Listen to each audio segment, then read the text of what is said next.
नमस्कार दोस्तों, book audio पर एक बार फिर से आप सभी का स्वागत है। आप सुन रहे हैं डॉक्टर शैलेंद्र श्रीवास्तव जी द्वारा रचित लघु उपन्यास अपने हिस्से की जगह, मेरी यानी मंथन रस्तोगी की आवाज में। तो चलिए शुरू करते हैं उपन्यास का 17वां और अंतिम अध्याय।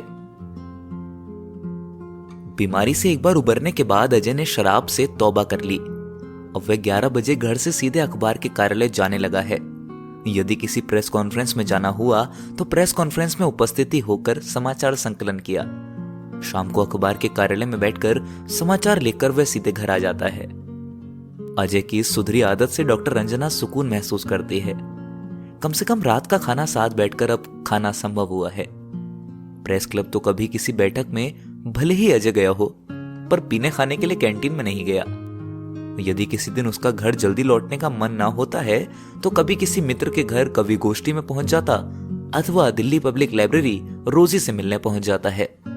अजय रोजी की नौकरी में आ रही समस्या पर अपनी राय देता है।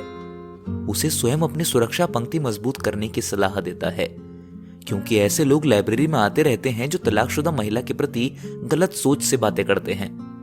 ऐसी तमाम तरह की कठिनाइयां से जूझने के लिए अजय रोजी को तरक्की पसंद महिला संगठन की सदस्य बनने के लिए प्रेरित करता है।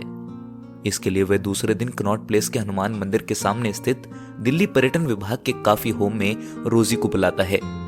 यहाँ वह प्रगतिशील सोच की कवयित्री डॉक्टर अर्चना से रोजी का परिचय कराता है।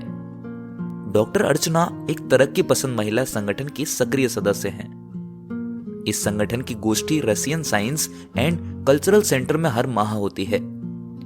गोष्ठी में नारी अधिकार, सुरक्षा और नारी अस्मिता पर विचार विमर्श होता है। इससे संबंधित साहित्य कवि गोष्ठी होती है। अजय के प्रोत्साहित करने पर एक रविवार रोजी 24 फिरोज शाह रोड स्थित Russian science and culture centre पहुंच जाती है।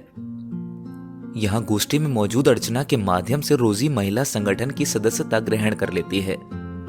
वह अर्चना से विश्व पुस्तक मेले में मिल चुकी थी, मगर जल्दबाजी में संक्षिप्त परिचय ही हुआ था। महिला संगठन की सूचना पर सांस्कृतिक केंद्र में हर माह के आखिरी रविवार को होने वाली गोष्ठी में रोजी उपस्थिति रहने की कोशिश करती है। इस गोष्ठी के माध्यम से रोजी का तरक्की पसंद महिलाओं से पहचान का दायरा बढ़ता जाता है। अब उसकी फ्रेंड लिस्ट में डॉक्टर मधुरिमा, सविता श्रीवास्तव, अनीता अग्रवाल का नाम है। अजय का पारिवारिक जीवन सामान्य गति से चलता रहता है।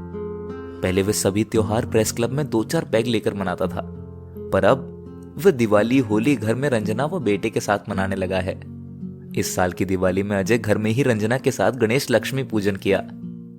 उसके बाद वह बेटे के संग पटाखे दगाने मशगूल था। तभी रोजी अपने बेटे के साथ दिवाली की शुभकामनाएं देने आती है। रंजना आगे बढ़कर रोजी को आदर के साथ सोफे पर बैठाती है। रोजी ड्राई फ्रूट का पैकेट रंजना को भेंट करती है। अजय कमरे में आकर कहता है, इसकी क्या जरूरत थी? रोजी ने कहा, शुभ दीपावली का उपहार है। रंजना अंदर से मिठाई लाकर रोजी के सामने टेबल पर रखकर मुंह मीठा करने को कहती है। रोजी एक टुकड़ा मिठाई खाने के बाद चलने लगी तो रंजना ने कहा, ऐसा कैसे हो सकता है? त्योहार के दिन आई हैं, बिना दिवाली की पूरी कचौड़ी खाए कैसे जाइएगा? रंजना के बार बार आग्रह करने पर रोजी व बेटा पूरी कचौड़ी खाकर विदा लेते हैं। इसी तरह ईद के मौके पर अजय और रंजना भी ईद मुबारक करने रोजी के घर पहुंचते हैं। रोजी आदर प्रदर्शित करती दोनों का स्वागत करती है।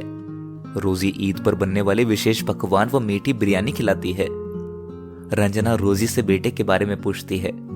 रोजी ने कहा, बेटा इंटर पास कर लिया है, इंजीनियरिंग कॉलेज में प्रवेश के लिए संयुक्त प्रवेश परीक्षा की तैयारी कर रहा है। 4-5 साल में रोजी और रंजना के बीच नजदीकियां बढ़ती गईं। होली, दिवाली में रोजी बेटे के साथ शुभकामनाएं देने अजय के घर आना नहीं भूलती थी। इसी तरह अजय और रंजना भी ईद के त्योहार में रोजी के यहाँ ईद मुबारक करने जरूर आ जाते हैं। दोनों परिवारों में फिर वही बचपन का सीताराम बाजार गुलजार हो गया। केवल स्थान परिवर्तन, पुरानी दिल्ली की जगह मयूर विहार में यह परिवर्तन हुआ है। अजय ने कहा, बाजार सीताराम पुरानी दिल्ली में ही नहीं है, ये देश के हर शहर के पुराने मोहल्लों में देखने को मिलेगा। जहां रोजी, रहीम, रहमान रहते हैं, वहीं अमर, अजय भाईजान भी रहते हैं।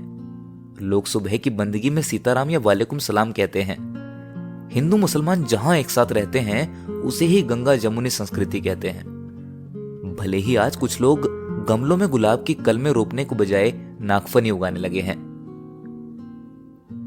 अभी तक आप सुन रहे थे डॉक्टर शैलेंद्र श्रीवास्तव जी द्वारा रचित लघु उपन्यास अपने हिस्से की जगह का 17वां और अंतिम अध्याय, मेरी यानी मंथन रस्तोगी की आवाज में।